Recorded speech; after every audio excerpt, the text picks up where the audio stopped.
Hello everyone, welcome to my YouTube channel. This is me Tanu. In this video, we will study about phenyl ketone urea, and in my previous video, I have explained about physiology of lactation and breastfeeding in detail. You can also check that video.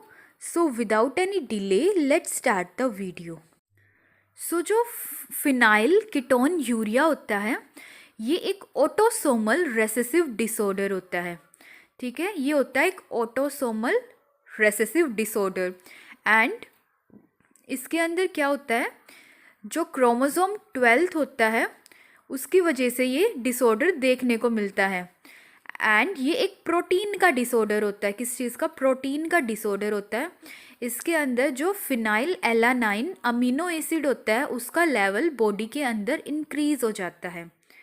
Body के अंदर built हो जाता है जो phenyl alanine amino acid होता है उसका level. ऐसा क्यों देखने को मिलता है? जो फिनाइल एलानाइन हाइड्रोक्सिलेज एक एंजाइम होता है. एंजाइम का क्या नाम है? फिनाइल एलानाइन हाइड्रोक्सिलेज एक एंजाइम होता है जब एब्सेंट हो जाता है.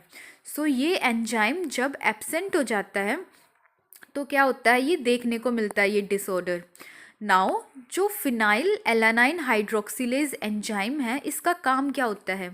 ये जो फिनाइल एलानाइन अमीनो एसिड होता है, ये क्या है? फिनाइल एलानाइन अमीनो एसिड, उसको ये टायरोसिन अमीनो एसिड में कन्वर्ट करवाने का काम करता है. नाउ अब जो हाइड्रोक्सिलेज एंजाइम है, जो फिनाइल हाइड्रोक्सिलेज एंजाइम है, अगर वही एब्सेंट होगा तो क्या होगा? तो जो फिनाइल एलानाइन अमीनो एसिड होगा वो कन्वर्ट नहीं हो पाएगा टायरोसिन अमीनो एसिड के अंदर. ठीक है, इसके एब्सेंट की वजह से कन्वर्ट नहीं हो पाएगा, जिसकी वजह से जो फिनाइल एलानाइन अमीनो एसिड का लेवल है वो बॉडी के अंदर इंक्रीज़ हो जाएगा, क्योंकि ये एंजाइम उसको टायरोसिन अमीनो एसिड में कन्वर्ट नहीं कर रहा.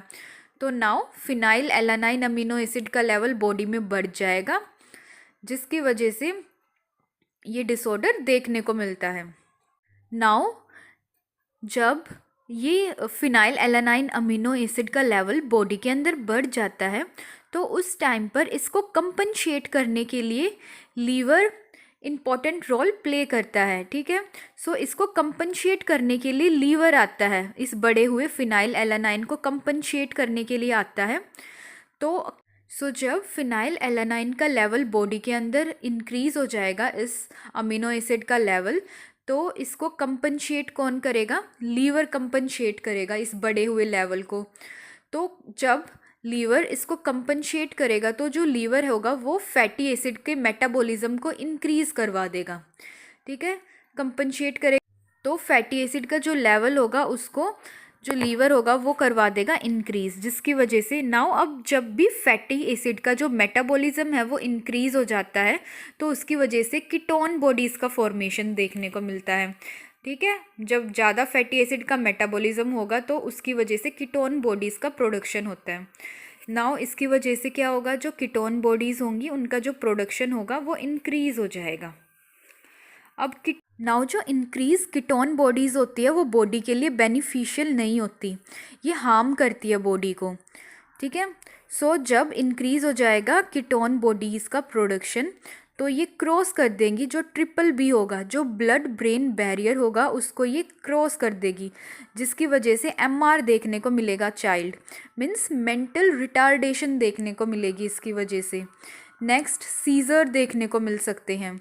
इंक्रीज़ कीटोन बॉडीज़ का लेवल होगा तो जब ये क्रॉस कर देगा ट्रिपल बी को तो मेंटल रिटार्डेशन देखने को मिलेगा एंड सीजर देखने को मिलेगा चाइल्ड के अंदर. सीजर क्या होते हैं? ये एबनॉर्मल इलेक्ट्रिकल एक्टिविटी होती है ब्रेन की, जिसको कहते हैं scissor.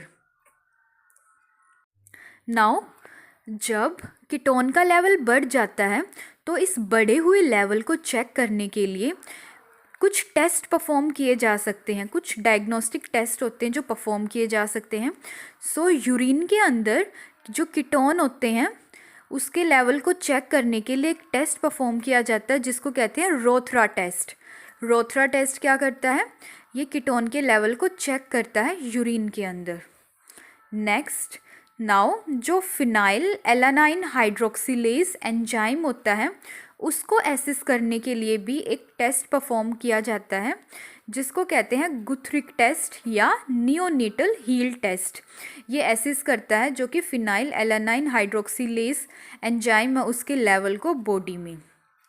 Next we will study कि कैसे मैनेज कर सकते हैं फिनाइल कीटोन यूरिया को।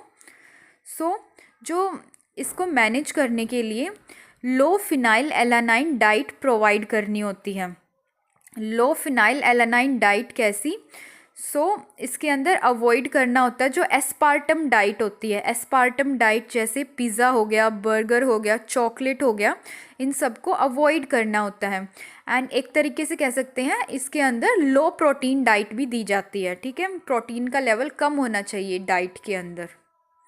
सो guys, in our next video we will study about IQ, जिसको कहते हैं इंटेलिजेंट क्वोशिएंट या कह सकते हैं development quotient.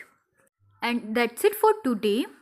Thank you for watching my video. If you really liked my video, then don't forget to like and subscribe to my channel and also hit the bell icon to get notification of my next video.